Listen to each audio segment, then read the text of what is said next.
রোহিঙ্গা সংকটে টেকসই সমাধানের সুস্পষ্ট সুপারিশ প্রণয়নের লক্ষ্যে কক্সবাজারে গতকাল শুরু হয়েছে 3 দিনব্যাপী আন্তর্জাতিক সম্মেলন।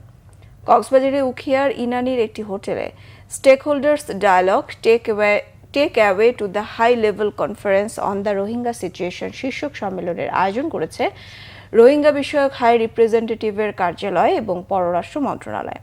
সম্মেলনের প্রথম দিন রবিবার বিকেলে বিদেশি অংশীজনদের সঙ্গে সরাসরি মতবিনিময় করেন রোহিঙ্গা প্রতিনিধিরা।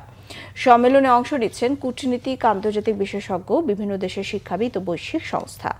সম্মেলনে আজ যোগ দেবেন প্রধান উপদেষ্টা ডক্টর মোহাম্মদ ইউনূস। শেষ দিন রোহিঙ্গা ক্যাম্প পরিদর্শন করবেন বিদেশি অতিথিরা। মানবিক সহায়তা, তহবিল সংকট, রাখাইন রাজ্যের বর্তমান পরিস্থিতি, প্রত্যাবাসনের জন্য রোহিঙ্গাদের মনোবল বাড়ানোর উদ্যোগ ও সময়োপযোগী সমাধানের দীর্ঘমেয়াদী কৌশলের 5টি থিমেটিক অধিবেশনকে কেন্দ্র করে হচ্ছে এবারের সম্মেলন।